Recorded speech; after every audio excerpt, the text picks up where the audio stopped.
स्वप्निल सावंत पहले भी भ्रष्टाचारी था, आज भी है और भविष्य में उसका भ्रष्टाचार कम नहीं होने वाला है। और ऐसे भ्रष्ट अधिकारी को वापस उसी पद पे लेके आना यानी भ्रष्टाचार को साथ देना, ऐसा मेरा भी खुद का कहना है। नमस्कार, आदाब। आप देख रहे हैं ऑन रिकॉर्ड मीरा भाईंदर विधानसभा 146 के एमएलए प्रताप सरनाईक आज महानगर पालिका में आए हैं, जहां पर उनके हाथों से धनेश पाटिल, जिन्होंने विरोधी पक्ष नेता का पदभार संभाला है, आइए हम बात करते हैं, कुछ सवालों के जवाब जानने की कोशिश करते हैं एमएलए प्रताप सरनाईक से। सरनाईक साहब, आज आप यहां पर महानगर पालिका में आए, किस कारण से आए थे और क्या कहेंगे आप?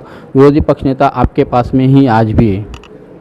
हमारे जो माजी विरोधी पक्ष नेता थे राजू भोईर, उन्होंने रिजाइन देने के बाद में प्रवीण पाटिल विरोधी पक्ष नेता बने और प्रवीण पाटिल जी का कार्यकाल पूरा होने के बाद उन्होंने रिजाइन दिया। इसलिए आज धनेश पाटिल के माध्यम से एक नए विरोधी पक्ष नेता यहाँ पे विराजमान हुए। उनको शुभकामनाएं देने के लिए यहाँ का लोक प्रतिनिधि और शिवसेना का संपर्क प्रमुख होने के नाते मैं यहाँ पे आया था। मैं यही कहना चाहता हूँ कि धनेश पाटिल बहुत ही पुराने शिवसैनिक थे, उसके पिताजी भी बहुत अच्छा काम इस मीरा भाईंदर शहर में कर रहे थे। वो भी एक टाइम पे मीरा भाईंदर शहर के पहले विरोधी पक्ष नेता के रूप में चुने हुए थे। अब धनेश पाटिल भी विरोधी पक्ष नेता के रूप में है, तो वो पहले विरोधी पक्ष नेता और धनेश पाटिल आखिरी विरोधी पक्ष नेता होंगे, ऐसा मुझे कहना है। और साथ ही में भविष्य में मीरा भाईंदर शहर में शिवसेना की सत्ता आने की वजह से विरोधी पक्ष नेता विरोधी पार्टियों को हम देंगे और सत्ताधारी पार्टी के रूप में मीरा भाईंदर शहर में महापौर आगे का जो है वो शिवसेना का ही होगा। सरनाईक साहब, अभी 2-3 दिन पहले एक मीटिंग हुई एक्स एमएलए नरेंद्र मेहता की कार्यकर्ता सम्मेलन था। उस सम्मेलन में उन्होंने जो मंच से बताया कि वो शिवसेना समर्थित जो एमएलए है गीता जैन, उनको इतना मजबूर कर देंगे कि उन्हें नाक रगड़ के वापस दोबारा भाजपा में ही आना पड़ेगा। शिवसेना में गीता जैन का क्या चल रहा है, क्या मन मुटाव चल रहा है? नहीं, देखिए, गीता जैन हमारी बहन है और वो आदरणीय उद्धव साहब ठाकरे जी ने उनके हाथ में शिवबंधन बांधा है और शिवबंधन बांधने की वजह से वो शिवसेना की सहयोगी सदस्य के रूप में हमारे साथ काम कर रही है। एक बात ये भी सही है कि नरेंद्र मेहता जी को उन्होंने विधानसभा इलेक्शन में हराया, इसलिए शायद नरेंद्र मेहता उनके ऊपर गुस्सा आते हुए कुछ भी कहते रहेंगे। मगर एक बार वो मुझे नहीं लगता है कि ऐसा कुछ काम वो करेगी जो जिसकी वजह से नरेंद्र मेहता जी को ज़्यादा और मेहनत करनी पड़ेगी। वो तो ये तो कुछ मैसेजेस वायरल हो जाते हैं, कुछ लोग कहते हैं, इसलिए शायद उन्होंने कहा रहेगा, मगर मुझे नहीं लगता कि वैसे कुछ चीज़ भविष्य में होगी। सर, काफ़ी दिनों से हम देख रहे हैं कि यहाँ पर महानगर पालिका में जब कोई प्रोग्राम होता है तो आप रहते हैं तो गीता जैन नहीं होती है, या गीता जैन के अगर कोई प्रोग्राम रहते हैं तो आप नहीं रहते। आप दोनों के बीच में जो मनमुटाव चल रहा है उस पर क्या कहेंगे सर आप? बिल्कुल नहीं, भाई बहन के बीच में क्या मनमुटाव थोड़ी होता है। आप शायद तो प्रोग्राम में आए नहीं रहेंगे। पिछले हफ्ते ही आदरणीय पालक मंत्री एकनाथ शिंदे साहब का एक प्रोग्राम था, उन्होंने पुलिस की गाड़ी और मोटरसाइकिल जब भी पुलिस कमिश्नर को दिए थे तो गीता बहन और मैं साथ में था, बीच में एकनाथ शिंदे साहब भी थे, महापौर जी थे, हमारे सभी पार्टी के वर्कर थे। तो ऐसा कुछ नहीं है, कभी किसी को कुछ काम रहता है, कभी किसी को कुछ काम रहता है, इसकी वजह से। मगर आखिर हमारा शिवसेना का ये जो धोरण है, वो धोरण के हिसाब से हमारे पार्टी में कोई ऐसे संगठन के सिवा अलावा कुछ ऐसे लफड़े नहीं चलते। संगठन का और हमारे पार्टी के प्रमुख का जो आदेश रहेगा वो आदेश का पालन करने की जिम्मेदारी संपर्क प्रमुख करके मेरी रहती है और साथ में हमारी सभी शिवसैनिक रहते हैं। हमारे जो उद्धव जी है पार्टी के प्रमुख, उन्होंने एक बार आदेश दिया तो भले किसी के मन में कुछ भी हो, सबको एक साथ आके एक साथ संगठन का काम करना होगा, ये हमारा पार्टी का ध्येय है। सरनाईक साहब, जैसा आपने भी बताया कि जो वो एक सरकारी प्रोग्राम था पिछले सप्ताह में, वहाँ पर सभी आपके नेतागण थे, सभी आपके एमएलए वगैरह मौजूद थे। हमारे पास में कुछ ऐसी तस्वीरें हैं कि जिस वक्त वहाँ पर गीता जैन आए, आप खुद मौजूद थे। गीता जैन के साथ में अश्विन कसोदिया जो नगर सेवक हैं उनके, वो आपसे आकर मिलते हैं, लेकिन ना आपका और गीता जैन का हाय हेलो होता है, ना एक दूसरे को आप नमस्कार वगैरह करते हैं। ऐसी तस्वीरें क्या कहेंगे कि आप एक दूसरे के मतलब ऐसा है कि ना तो वो आपको देख रहे हैं, ना आप उनको देख रहे हैं। ऐसी तस्वीरें है जो हम इस वक्त आप दर्शकों को दिखा रहे हैं। आप देख सकते हैं कि ये वो तस्वीर है जहाँ पर आप गीता जैन और प्रताप सरनाईक के बीच में कितनी दूरियां है, जो खटास है वो साफ दिखाई दे रही है। उन तस्वीरों को लेकर क्या कहेंगे? तो ऐसा है ना कि जो सही चीज़ है उसको किस तरह से दिखाने का और जो गलत है वो उसको सही तरह से कैसा दिखाने का ये काम करते हैं। एक काम करो, अभी मेरे साथ आप कैमरा लेके चलो, हम उनके घर पे जाके चाय पानी मेरे साथ आप भी पियो, नाश्ता बिस्ता उनके साथ, लड्डू बिड्डू सब रहते हैं, वो चलो खाते।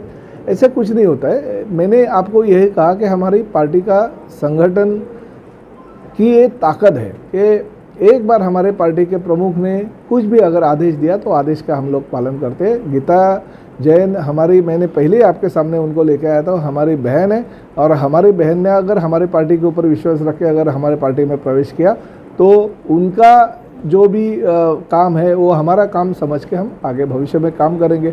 अगर ऐसा कुछ रहता था तो हमारे पार्टी के सभी देखिए हर मैं संपर्क प्रमुख हूँ। अगर मैं ऐसा चाहता था तो मैं ऐसा कहता था कि बाबा ये यहाँ पे नहीं होना चाहिए, कार्यक्रम में फ़ोटो नहीं डलना चाहिए, ये कार्यक्रम ये कैबिन में फ़ोटो नहीं चलना चाहिए, ऐसा कुछ नहीं रहता है।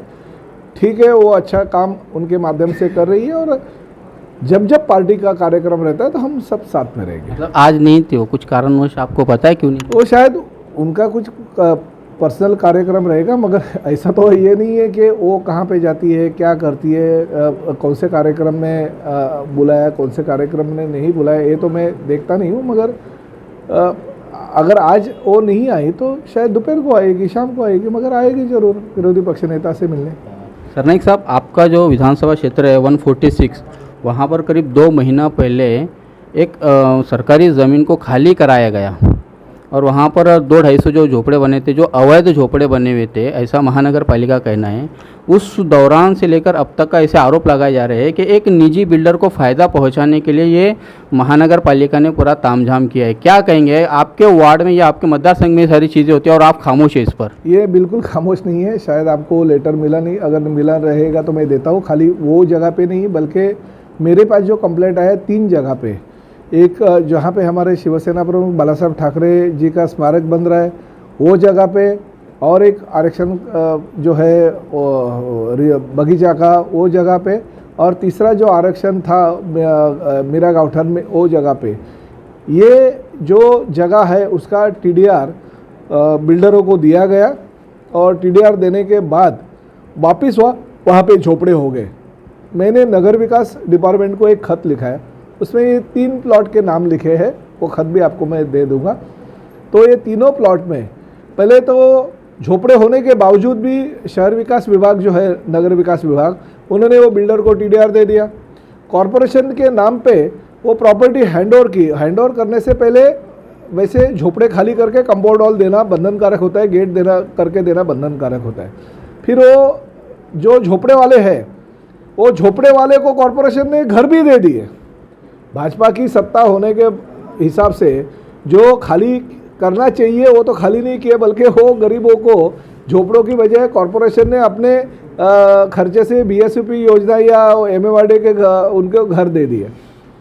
ये जो योजना है, आप जो बात जिक्र करें मीरा गाँवठन का, यहाँ पे गार्डन का रिजर्वेशन है और गार्डन के रिजर्वेशन का जो प्लॉट है ऑलरेडी डेवलपर ने कॉरपोरेशन को दे दिया है और कॉरपोरेशन को देके उसका टीडीआर ले लिया पार्ट, और अभी दूसरा पार्ट का भी टीडीआर मिलने के लिए वो कॉरपोरेशन के कुछ अधिकारियों को हाथ में लेके उन्होंने वो झोपड़े तोड़े हैं और अभी वो प्रपोजर जो है वो नगर विकास विभाग को रखा है ताकि उसका टीडीआर हमें दे दे। तो ये भ्रष्टाचार है। जो कॉरपोरेशन के रिजर्वेशन के प्लॉट है वो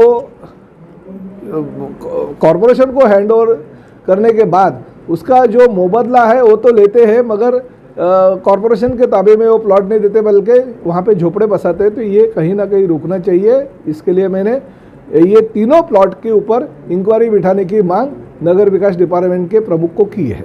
सर, आपको नहीं लगता है कि इस पूरे मामले में मनपा आयुक्त दिलीप ढोले, इनकी भूमिका भी काफ़ी संशयास्पद है कि एक बिल्डर को फ़ायदा पहुंचाने के लिए वो सभी कर रहे हैं? नहीं, देखिए, मैं किसी के ऊपर ऐसे आरोप नहीं करूंगा। दिलीप ढोले, आपने भी कहा कि कुछ अधिकारी भ्रष्टाचार कर रहे हैं। अधिकारियों में कमिश्नर नहीं आता है।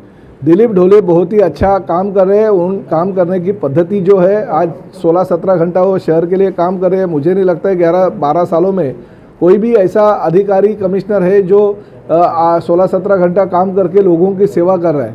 मगर दिलीप ढोले साहब बहुत ही अच्छा काम कर रहे हैं और मुझे 101% पता है कि ये मेरा खत और उसकी इंक्वायरी की जो मांग मेरी है नगर विकास विभाग से आने के बाद जो सही लोग है उसके ऊपर कार्रवाई हो जाएगी और जिन्होंने फंसाया कॉरपोरेशन के ऊपर उनके ऊपर गुना दाखिल हो जाएगा। सर जैसा आपने कहा बताया कि अच्छे काम की आप उनकी तारीफ कर रहे हैं, उनका एक अच्छा काम मैं बताता हूँ कि उन्होंने हाल ही में एक निर्णय लिया था कि पार्किंग टैक्स हम नागरिकों पर लगाया गया था। ये कितना उचित और कितना अच्छा काम है कि नागरिकों पर बोझा वो डाल रहे हैं, फिर बाद में उनको इतना कुछ राजनीतिक दलों ने इतना दबाव बनाया कि उन्हें वो निर्णय वापस लेना पड़ा। ठेकेदारों से, बिल्डरों से या जो अन्य जो लोग हैं जिन पर करोड़ों रुपया बकाया है उनसे वसूली ना करते हुए एक आम आदमी पर बोझ लादा जा रहा है और आप उसे अच्छा काम कहेंगे? नहीं, देखिए, पार्किंग का टैक्स का खिलाफ तो जब भी विरोधी पक्ष नेता प्रवीण पाटिल थे उन्होंने भी विरोध किया था, उन्होंने लेटर भी दिया था। जब हमारी पार्टी की मीटिंग होती है और वो जब भी विरोधी पक्ष नेता के तौर पे हमें जो पूछते हैं कि पार्टी की भूमिका क्या रहेगी, तो हमने स्पष्ट रूप से कहा था कि किसी भी हालत में पार्किंग टैक्स क्या, कॉरपोरेशन के लोगों के ऊपर टैक्स का भी बढ़ोतरी करना हमने उसका विरोध किया था। प्रशासन के प्रमुख के तौर पे उन्होंने कुछ प्रस्ताव लाया तो हमने मंजूरी करनी चाहिए, ऐसे कुछ नहीं। उन्होंने कुछ लाया, शायद महानगर पालिका की आर्थिक परिस्थिति जो खराब है उसको देख के उनको लगा रहेगा कि पार्किंग टैक्स की वजह से बढ़ोतरी थोड़ी होगी, इसलिए उन्होंने लाया रहेगा। मगर हमने विरोध किया, उन्होंने पीछे ले लिया। अगर फिर भी सत्ताधारी पार्टी से मिलकर अगर वो करते तो हम रास्ते पे उतर के उसको बंद करवा देते थे या शासन के पास जाके शासन से उसका कैंसलेशन लेके आते थे। सर मीरा भाईंदर महानगर पालिका में ऐसे कुछ भ्रष्ट अधिकारी हैं जिन पर एंटी करप्शन ब्यूरो ने कार्रवाई की है, वो जेल में रह चुके हैं। दोबारा उन अधिकारियों की नियुक्ति हुई है। सुनिए मेरा सवाल पूरा तो ले लीजिए सर। ऐसे भ्रष्ट अधिकारियों को इन्हीं महानगर पालिका आयुक्त तो दिलीप ढोले जी जो आपकी नज़रों के मुताबिक अच्छा काम कर रहे हैं वो प्रमोशन देते हैं, भ्रष्ट अधिकारियों को प्रमोशन देते, तो कहीं ना कहीं फिर महाविकास आघाड़ी भी भ्रष्टाचार को प्रमोशन दे रही है या उसे बढ़ावा दे रही है? बिल्कुल भी नहीं। देखिए, कमिश्नर साहब ने अगर स्वप्निल सावंत को प्रमोशन दिया तो गलत है। वो जो अच्छा काम करे उसकी प्रशंसा मैं करूंगा, मगर अगर उनके हाथों से अगर गलत कुछ काम हो गया रहेगा, उनको अगर गलत तरीके से किसी का प्रस्ताव अगर सामने रखा गया तो वो गलत है। स्वप्निल सावंत पहले भी भ्रष्टाचारी था, आज भी है और भविष्य में उसका भ्रष्टाचार कम नहीं होने वाला है, क्योंकि इतनी उसकी सारी मुझे 12 साढ़े 12 सालों में मैंने देखा है, हमेशा अनधिकृत जो डिपार्टमेंट है वो डिपार्टमेंट भ्रष्टाचार में घिरा हुआ है। उसके प्रमुख स्वप्निल सावंत थे। आज भी उनके ऊपर बहुत सारे आरोप है, एंटी करप्शन ने उनको पकड़ा था, वो जेल में गए थे। और ऐसे भ्रष्ट अधिकारी को वापस उसी पद पे लेके आना यानी भ्रष्टाचार को साथ देना, ऐसा मेरा भी खुद का कहना है। इसलिए मैं कमिश्नर साहब को आज भी कहूँगा और अगर ज़रूर पड़े तो खत भी लिखूँगा कि स्वप्निल सावंत को उस पद पे हटाएगा। सर एक आखिरी सवाल का जवाब दीजिएगा। हमारी मीरा भाईंदर महानगर पालिका ये डी कैटेगरी में आती है, जहाँ पर एक IAS अधिकारी को ही यहाँ पर रखना चाहिए, ऐसा नियम है। पिछले 7 महीने से हमारी महानगर पालिका पे एक नॉन IAS अधिकारी यहाँ पर गवर्नेंस कर रहा है, वो महानगर पालिका चला रहा है। तो आपको नहीं लगता है कि राज्य सरकार ने भी इसमें दखल लेना चाहिए? आप जैसे जिम्मेदार जो शहर के लोक प्रतिनिधि हैं, इन्होंने भी अपनी जिम्मेदारी निभाते हुए यहाँ पर एक IAS अधिकारी लाना चाहिए। आपको नहीं लगता है कि ये गलत हो रहा है, राज्य सरकार द्वारा गलत हो रहा है, आपके द्वारा भी गलत हो रहा है? देखिए, IAS अधिकारी होना चाहिए, ये तो मेरी मांग पहले से ही थी। हमारे इसके पहले के जो कमिश्नर थे विजय राठौड़ जी बहुत ही अच्छा तरह से काम कर रहे थे, डॉक्टर थे और डॉक्टर होने के साथ उनको कोविड की जो जिम्मेदारी दी थी वो भी अच्छी तरह से निभा रहे थे। मगर राज्य शासन में बाद में जो ट्रांसफ़र कर दी उसमें ये विजय राठौड़ जी का तबादला हो गया और दिलीप ढोले जी आए। पहले हमें भी ये लगता था कि एक IAS अधिकारी के रूप में अगर अधिकारी होगा तो प्रशासन के ऊपर अच्छे तरह से अंकुश होगा। आज भी मेरी धारणा यही है।